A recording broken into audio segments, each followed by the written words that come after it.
Halo, selamat siang, sore, RTI Online. Saya Erin Sumarsini. Saya seorang pramurukti atau kalau di sini disebut sebagai perawat lansia, dan saya bekerja di Chiai saat ini. Jadi untuk saat ini nih adalah kedatangan saya yang kedua. Dulu pertama kali saya datang ke Taiwan itu tahun 2012. Jadi dulu itu saya dan suami punya usaha, tapi kemudian usahanya gagal dan saya jadi punya hutang gitu kan. Ya karena masalah finansial seperti itu, saya membutuhkan solusi yang masuk akal. Maksudnya saya butuh yang cepat dan terukur gitu. Jadi saya pikir bekerja di luar negeri itu juga pilihan yang masuk akal saat itu. Jadi saya fisik saya masih kuat saat itu, umur 33 tahun.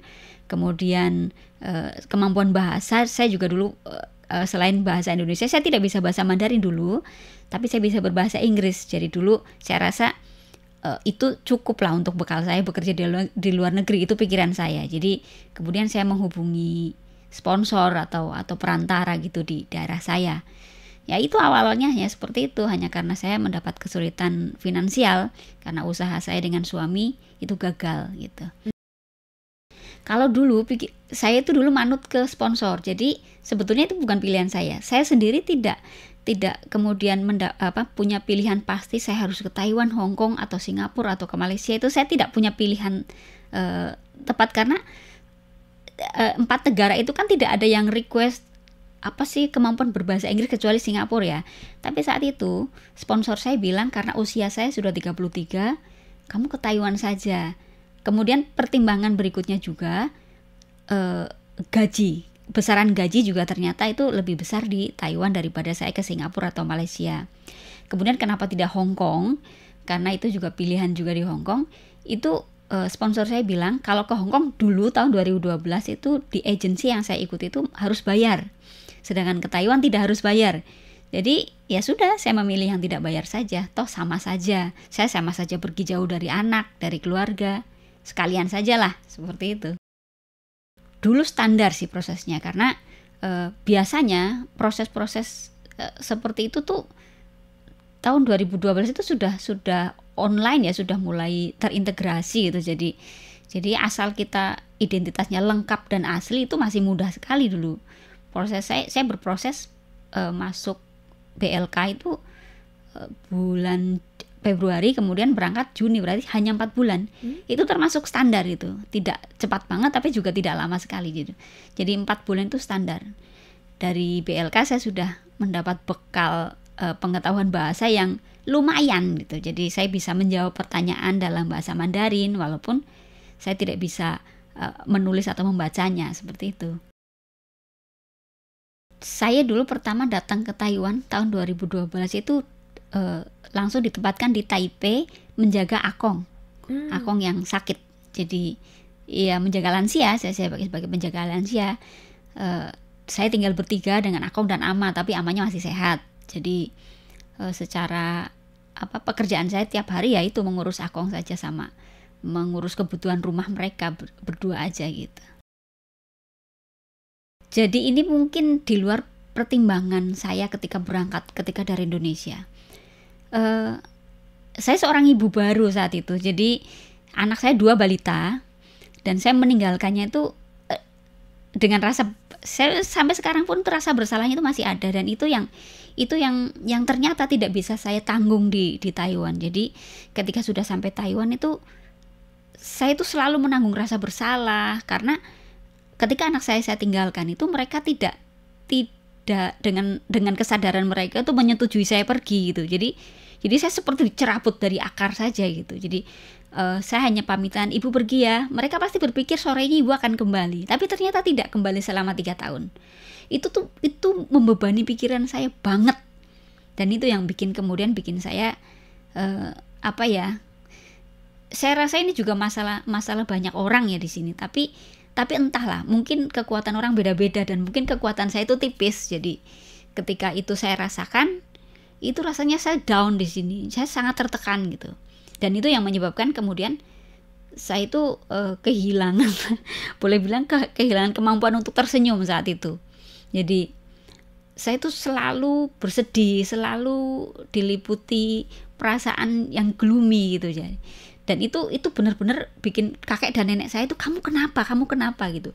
Saya tuh berusaha untuk bersenang-senang, untuk apa ya namanya, di rumah juga ada anjing yang lucu sekali, ada kucing yang lucu, itu ternyata tidak bisa menghibur saya karena beban rasa bersalah saya meninggalkan anak saat itu. Itu loh.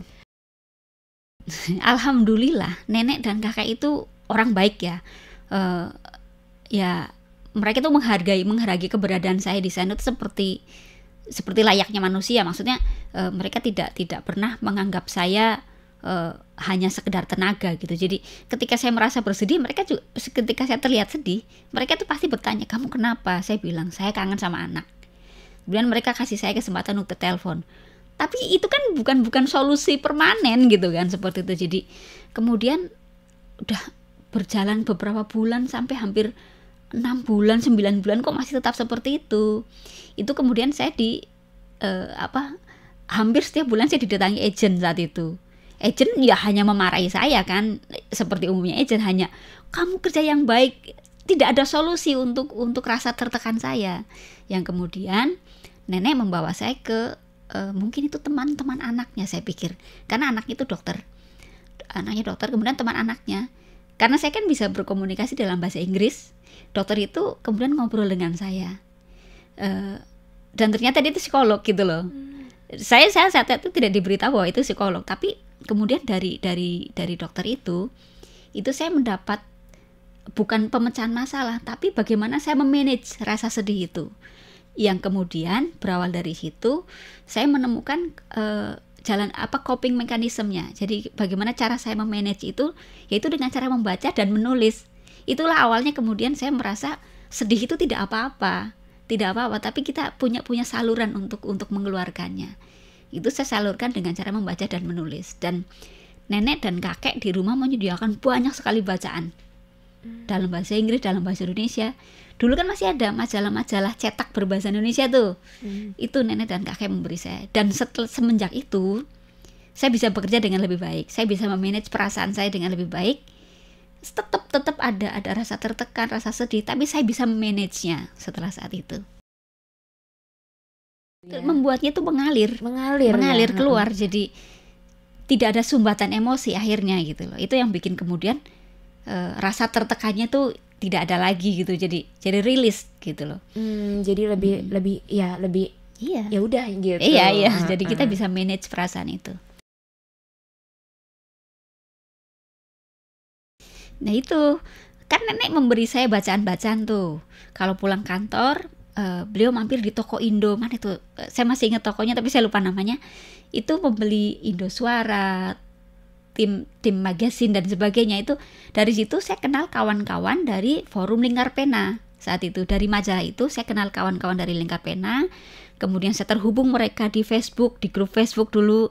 Kemudian kami membuat satu grup, satu komunitas. Dari komunitas itu saya tahu informasi lomba-lomba yang kemudian saya ikuti. Termasuk juga tidak hanya lomba penghargaan migran itu, tapi juga lomba-lomba internal, lomba di majalah seperti itu. Dan saya cukup banyak portofolio saya di situ gitu. Jadi saya karya-karya saya banyak dimuat di Indosuara dan tim magasin. Yaitu sebetulnya itu hanya cara saya meluapkan emosi saya. Hanya cara saya mengeluarkan sumbatan emosi yang kemudian menjadi karya tulisan. Dan saya biasanya menulis puisi atau cerpen di situ.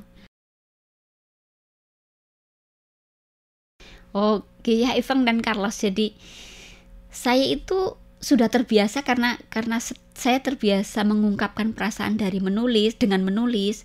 Saya terbiasa apa yang saya lihat kemudian saya bisa menuangkannya lewat tulisan. Itu Iveng dan Carlos itu terinspirasi dari apa yang saya lihat di keseharian. Jadi tetangga saya itu tidak berasal dari cerita yang dari keluarga. Memang ada beberapa aspek yang saya masukkan dari pengalaman kerja saya di rumah itu. Tapi yang saya ambil bagian paling besarnya itu adalah tentang si anjing Carlos itu. Anjing Carlos itu nyata, itu ada beneran. Jadi itu milik tetangga saya yang setiap hari itu menemani saya buang sampah. Itu anjing Labrador kuning milik tetangga saya bernama Carlos yang selalu menemani saya buang sampah. Kemudian untuk tokoh Ivengnya itu juga tetangga juga, tapi lain itu dia seorang penderita Down syndrome, penyandang Down syndrome, tapi pandai sekali main piano. Jadi saya selalu ketika saya lewat rumahnya, saya selalu mendengarkan dia main piano. Ketika bertemu di depan rumahnya dia main basket, itu selalu menyapa siapapun yang melewat di depan rumahnya. Jadi itu satu tokoh yang buat saya itu menarik, yang akhirnya saya pakai sebagai tokoh cerita saya gitu.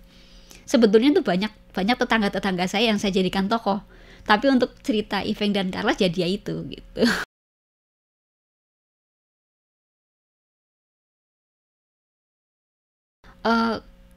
Ketika tahu tentu saja saya merasa agak-agak tidak percaya. Maksudku saat itu kan kompetitornya juga kan bukan hanya dari Indonesia, kemudian juga dari Indonesia juga bukan hanya puluhan, tapi waktu itu kayaknya sih sekitar 60-an kayaknya ya kalau nggak salah. Jadi saya merasa oh ya gitu loh, dan ya cukup kaget. Dan itu saya tahunya dari pengumuman di website, atau saya lupa di website atau di page Facebook, saya lupa tuh. Tapi langsung dari TLAM memberi pengumuman itu. Kemudian pengumuman itu saya kasih tahu ke nenek dan kakek. Nah itu mereka juga, kamu ini kamu bisa, kenapa kamu selama ini nggak ini gitu loh. Ini ternyata kamu bisa gitu loh. Jadi mereka juga sebetulnya tidak begitu percaya. Oh ya gitu. Ya rasanya tidak percaya begitu saja, tapi ternyata bisa. Gitu. Wah, jadi benar-benar ini adalah kebahagiaan. Dan aku ingat ya waktu itu tahunnya 2014. Ya, betul. Jadi itu yang pertama ya.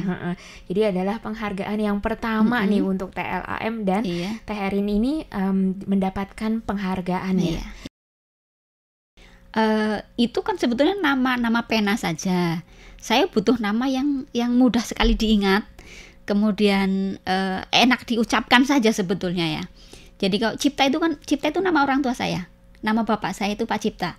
Jadi ya Erin Cipta saya pikir juga seperti umumnya nama-nama, misalnya kayak Putri Suhendro, kemudian Linda Suratman gitu kan. Misalnya Suratman nama bapaknya seperti. Jadi saya ambil nama ayah saya saja itu sih.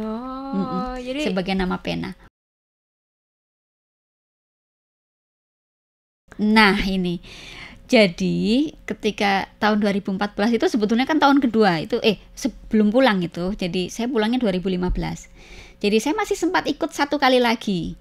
Jadi tahun 2015 sebelum saya pulang itu saya sempat menulis dan mengirimkan satu karya ke TLAM yang tahun kedua, yang juga menang lagi kan saat itu. Tapi ketika saya memenangkan itu saya sudah di Indonesia gitu loh. Jadi tahun 2015 saya memang memutuskan pulang. Dulu saya juga masih berpikir saya pulang, saya mau putus kontrak dengan kakek dan nenek, tapi saya masih punya keinginan balik lagi ke Taiwan saat itu. Ketika saya masih di Taiwan loh ya, besok mau balik lagi sini lagi gitu loh. Saya masih punya seperti itu. Tapi kemudian sampai di Indonesia, saya melihat anak-anak saya saat itu sudah awal SD dan sekolah awal TK gitu. Melihat mereka tuh kemudian muncul lagi perasaan yang dulu perasaan bersalah, perasaan tertekan itu muncul lagi. Dan saya melihat anak saya menolak saya peluk. Ketika saya pulang itu anak saya itu tidak mau saya peluk. Itu bikin saya hancur lebur gitu loh di sini. Jadi saya memutuskan oke, saya di rumah, saya akan menunggu anak. Dan alhamdulillah walaupun saat itu saya pulang, saya kan punya tabungan dari Taiwan. Jadi tabungan hasil saya bekerja itu bisa untuk membeli sebidang tanah, kemudian hasilnya bisa untuk kami makan. Kemudian suami saya juga sudah bekerja lagi, jadi kami masih punya penghasilan. Saya juga bisa berdagang. Jadi itu masih bisa ya kita masih bisa jalan hidup dengan normal lah di Indonesia dengan hasil itu gitu. Jadi karena itulah akhirnya memutuskan untuk menetap di Indonesia, ya. Oke, mungkin teman-teman yang 10 tahun yang lalu masih di Taiwan itu mungkin ingat peristiwa penusukan di kereta api dulu. Jadi seorang pemuda kaos merah itu mengamuk di MRT, menusuk penumpang secara membabi buta gitu di stasiun Jiangzhicui gitu loh. Jadi ide awalnya itu dari situ. Ketika ada peristiwa itu, saya menjadikan peristiwa itu sebagai latar belakang. Sedangkan ceritanya tentang kakek yang pemberani itu fiktif, sebenarnya fiktif aja gitu. Jadi ide awalnya itu dari peristiwa penusukan di MRT itu gitu. Saya ambil sebagai latar. Saya tulis ketika masih ada di Taiwan. Saya kirim ketika masih di Taiwan. Tapi kemudian kan bulan Juninya saya pulang. Pengumumannya Juli, itu saya sudah di rumah gitu. Oh, jadi setelah itu Teh Erin kembali lagi ya ke Taiwan untuk menerima penghargaan. Iya, hanya untuk menerima penghargaan. Wah, ini luar biasa sekali nih. Saya diundang secara khusus datang ke Taiwan tidak sebagai pekerja, saya datang ke Taiwan sebagai tamu undangan. Dan ternyata tuh menyenangkan sekali gitu loh. Jadi beda ya rasanya. Betul beda. Saya bisa, dan saya kembali main lagi ke tempat kakek dan nenek. Kakek dan nenek sudah punya pengasuh baru. Dan saya bertemu sama orang Indonesia dan saya bilang, kakek nenek saya minta maaf, saya akan menunggu anak saya di Indonesia dulu karena mereka membutuhkan saya. Saya bilang seperti itu ke kakek nenek gitu. Sampai sekarang hubungan saya dengan kakek dan nenek yang dulu itu masih terhubung dengan baik. Oh, sampai sekarang. Sampai sekarang, ya? Tapi sekarang mereka tidak di Taiwan lagi. Oh, tapi masih berkomunikasi masih. Selama saya di Indonesia itu beberapa kali saya ikut, dan beberapa kali itu saya selalu masuk nominasi, tapi ternyata tidak pernah menang ketika di Indonesia. Saya juga tidak tahu kenapa, tapi yang jelas itu kualitas tulisannya itu pasti semakin baik. Tidak setiap tahun saya ikut juga sih, hanya beberapa 2 atau 3 kali saja sih saya coba ikut. Tahun ini saya ikut. Okay. Tahun yang kemarin pun saya ikut, yang kemarin, tapi saya hanya masuk nominasi juga. Tahun ini lagi saya ikut lagi. Oke, kita tunggu ya hasilnya seperti apa.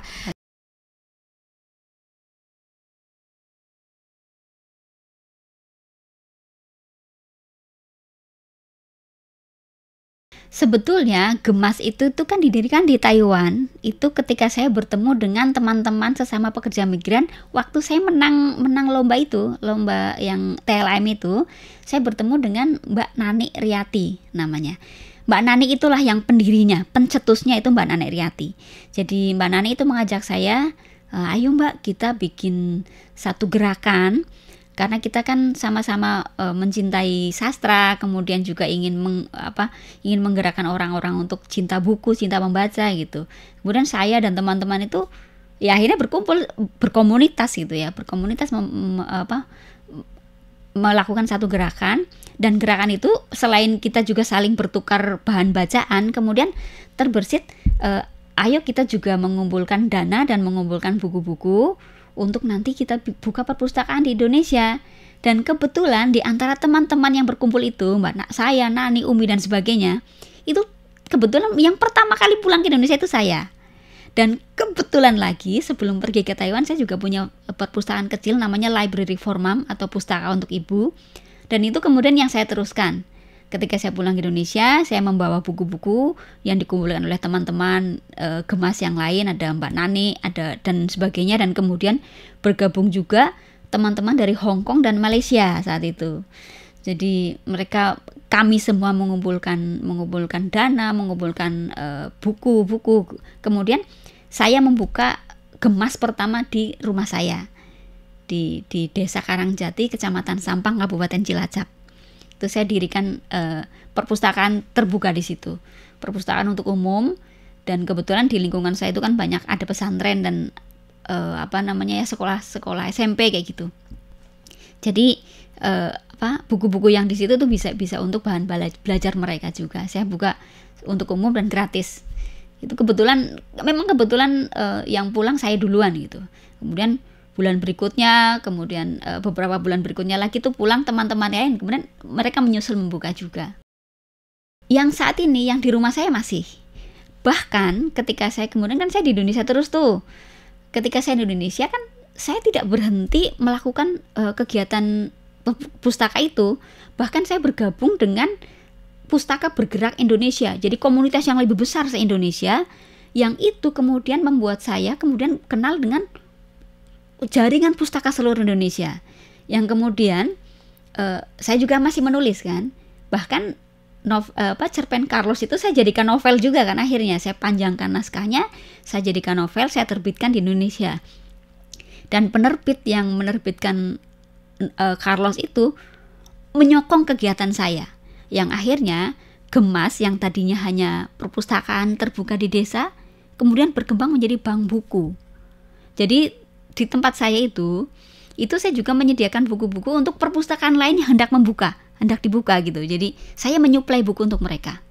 Gitu. Gratis semua, karena saya mendapatkan buku-buku itu dari buku-buku gratis itu dari penerbit tempat saya menerbitkan Carlos itu buku saya. Kalau saya untuk Gemas di tempat saya sendiri sekarang sih masih ada buka dan ada dikelola adik saya masih di rumah gitu ya, dan adik saya itu seorang guru, jadi dia masih mengelola perpustakaan itu, tapi gerakan saya sekarang lebih ke bank bukunya itu. Jadi untuk perpustakaannya memang tidak seaktif dulu. Paling yang datang itu sekarang itu kebanyakan santri-santri pesantren, karena kalau santri itu kan tidak terlalu banyak gadget, Mbak. Jadi mereka tuh tidak pegang gadget terlalu banyak, jadi mereka masih membaca buku tuh masih menjadi kegiatan yang excited gitu. Jadi untuk perpustakaan Gemas di desa saya itu masih laris, masih banyak pengunjungnya. Tapi gerakan saya itu kemudian lebih banyak ke bank buku. Jadi saya mendistribusikan buku ke pelosok-pelosok itu melalui program Free Cargo Literasi yang dulu digulirkan oleh Jokowi dulu tahun 2017. Jadi setiap bulan, setiap tanggal 17 itu saya bisa mengirim buku kemana saja, ke simpul baca manapun seluruh Indonesia secara gratis di kantor pos Indonesia. Itu dulu. Sekarang sudah tidak ada lagi. Jadi saya kemudian mengalihkan buku-buku itu untuk mahasiswa, untuk para mahasiswa yang mau KKN. Biasanya mahasiswa KKN itu datang ke tempat saya, mereka mengambil startup. Saya menyiapkan satu startup, jadi beberapa puluh buku, biasanya itu antara 90 sampai 150 eksemplar buku, satu paket yang saya berikan untuk satu kelompok KKN mahasiswa untuk mendirikan rumah baca atau taman baca itu di desa tempat mereka itu KKN. Wah, ini menarik sekali nih. Jadi kalau untuk mereka ya yang ingin mencari buku-buku atau enggak, mungkin buku-buku lama juga ada nggak? Ada itu buku-buku, maksudnya yang mungkin bukunya udah mulai buku sejarah gitu. Buku-buku umum aja sih sebetulnya, kebanyakan itu buku pengetahuan umum. Dan memang saya juga tidak bisa menjanjikan buku-buku dengan kualitas yang semuanya bagus ya. Tapi yang jelas untuk startup sebuah rumah baca itu oke lah, masih oke. Oh, jadi sudah disortir juga Sudah. Wah, ini menarik banget nih. Jadi yang mau cari buku boleh nih ya untuk seluruh pelosok Indonesia nih. Dan kemudian nih, tapi kan udah kayaknya udah stabil gitu ya di Indonesia. Tapi kok malah balik lagi nih ke Taiwan? Ini gara-gara pandemi. Wah, tetap ya gara-gara pandemi. Jadi saya salah satu keluarga yang terdampak pandemi. Jadi suami saya kehilangan pekerjaan. Kemudian juga usaha saya juga agak-agak goncang karena pandemi.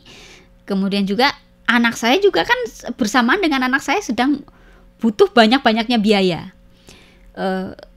Sekarang jaringan pengaman saya itu hanya sampai pada anak-anak kuliah di tahun pertama gitu loh. Nah, ini kedepannya itu mau gimana nih?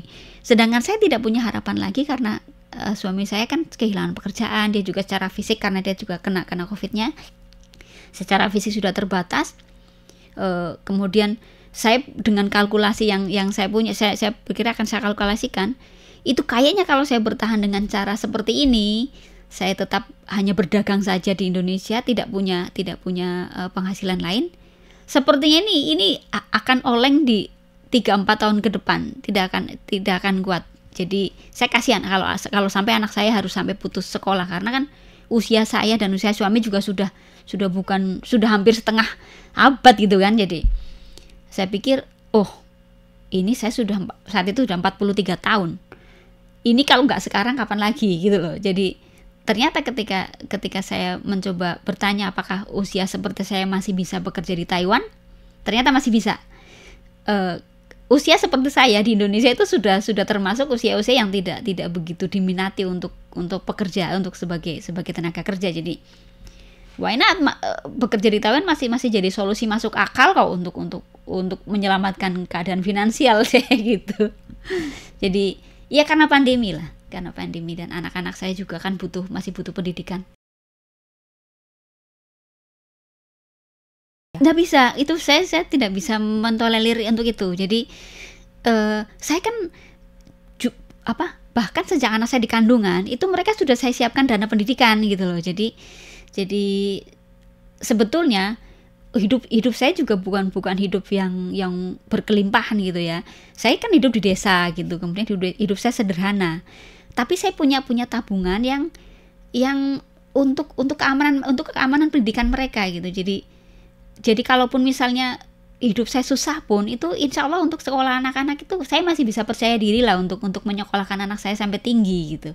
Jadi ini juga inflasi juga di Indonesia kan gila-gilaan itu. Jadi tabungan saya itu kalau saya perhitungkan itu kayaknya kurang kalau untuk sampai lulus anak saya. Jadi saya harus benar-benar cari sesuatu yang lebih nih.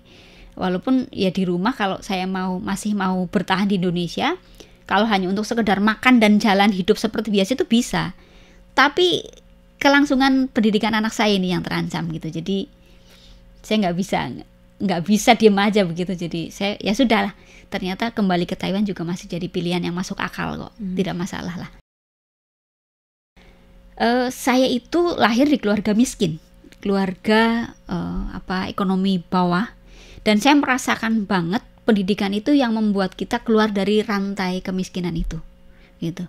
Jadi tingkatan saya yang sekarang ini, saya hanya lulus SMA, itu sudah jauh lebih baik dibanding orang tua saya.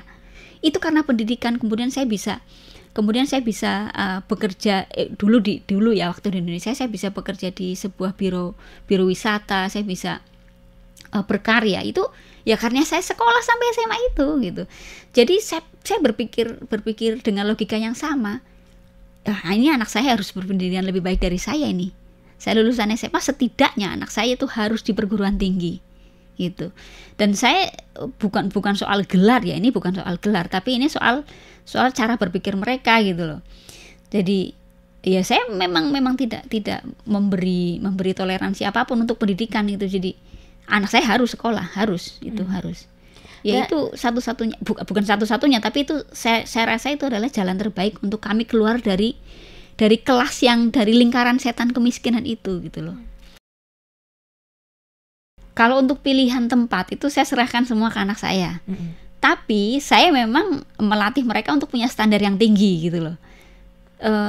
Saya rasa sekolah yang baik itu tidak harus mahal juga sih gitu ya. Walaupun kebanyakan seperti itu. Jadi itu yang saya siapkan. Jadi ya syukur-syukur nanti mereka bisa masuk dengan jalur yang bisa biayanya rendah. Itu jadi berarti tabungannya bisa untuk membeli fasilitas yang lain gitu loh. Tapi kalau mereka misalnya ternyata mereka bisanya masuk dengan cara yang biaya yang lebih tinggi, saya masih punya tabungan untuk aman, untuk supaya mereka bisa aman di sekolah itu gitu loh. Jadi yang penting adalah menyokong mereka gitu ya.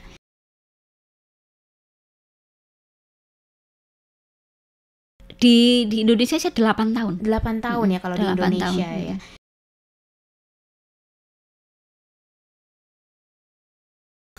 Tadi baru dibahas ya. Jadi Taiwan, kalau yang saya rasakan Taiwan 10 tahun yang lalu dengan Taiwan ketika saya datang lagi ke sini itu tidak banyak berubah. Tapi ya tentu ada yang berubah dan itu perubahannya lebih baik. Tapi tidak banyak berubah sih sebetulnya. Jadi saya juga lebih mudah menyesuaikan diri akhirnya karena sudah pernah gitu loh. Saya sudah kenal, ibaratnya saya sudah kenal Taiwan dan itu tidak banyak berubah. Taiwan ya. Jadi Taiwan tidak banyak perubahan. Tidak banyak, dan itu masih, dan itu tidak berubah itu bukan konotasi negatif ya, karena dari dulu Taiwan memang sudah bagus gitu loh. Jadi cukup menyenangkan untuk kembali ke sini lagi nih.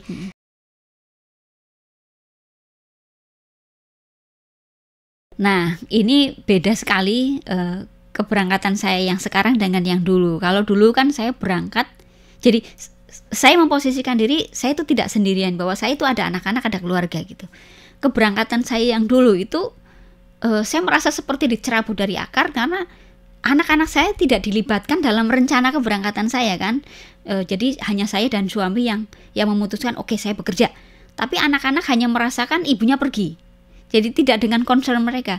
Tapi ketika keberangkatan saya sekarang, anak-anak tahu bahwa saya berangkat bekerja ke Taiwan untuk pendidikan mereka.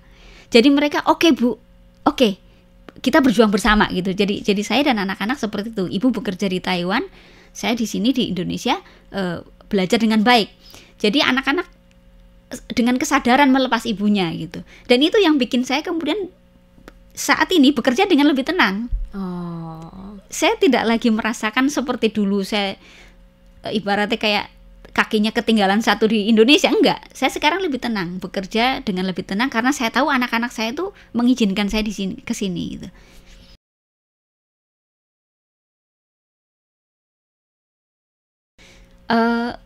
Jadi gini, dulu saya ke Taiwan itu, yang dulu itu tidak ada keinginan untuk explore Taiwan karena saya berangkat, pikiran saya ke Taiwan, saya kerja cari uang, selesai pulang.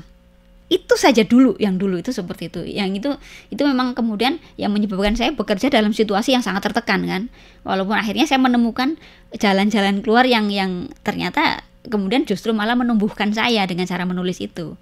Nah, yang kemudian membuat saya tertarik saat ini yaitu saya bisa mengeksplor kemampuan saya. Kalau dulu saya tidak punya keinginan atau tidak punya semangat untuk belajar di Taiwan. Sekarang saya justru saya yang mengikuti kelas-kelas Mandarin, kelas-kelas perawatan seperti itu. Saya justru baru tertarik sekarang karena saya bekerja dengan lebih lega saat ini. Gitu. Wah, menarik banget nih. Sekarang malah belajar perawatan, lu bayangin ya. Dan ini bagus banget ya, apalagi kan ke depannya kan emang perawatan ini sangat baik ya. Untuk teman-teman yang ada di Taiwan, jadi Taiwan ini negara yang baik, yang bagus untuk kita belajar. Jadi kalau ada kesempatan, jangan sia-siakan kesempatan untuk belajar. Jadi kalau di Taiwan itu carilah peluang-peluang untuk mengembangkan diri. Kalau ada lomba, ikuti lombanya. Kalau ada kursus-kursus yang berbayar ataupun tidak berbayar yang bisa meningkatkan kapasitas dan kemampuan diri, ikuti saja. Gitu. Jadi banyak-banyaklah belajar karena keterampilan yang kita dapatkan di Taiwan itu akan sangat berguna ketika kita kembali ke Indonesia. Contohnya udah banyak teman-teman kita yang mengembangkan kemampuan bahasa di sini, bisa bicara, bisa menulis, bisa membaca. Kemudian ketika di Indonesia, mereka bisa bekerja dekat dengan keluarga dengan penghasilan yang sama seperti ketika kita di Taiwan sebagai penerjemah, admin dan sebagainya, dengan kemampuan bahasa Mandarin yang bagus gitu. Jadi kalau ada kesempatan untuk belajar, untuk mengembangkan kemampuan, ambil. Ingat tuh teman-teman semuanya ya. Dan terima kasih ya Teh Erin karena sudah hadir di studio. Sama-sama. Oke deh teman-teman, karena sudah waktunya juga, akhirnya saya Linda dan saya Erin Sumarsini pamit undur diri terlebih dahulu. Terima kasih dan sampai jumpa di acara berikutnya.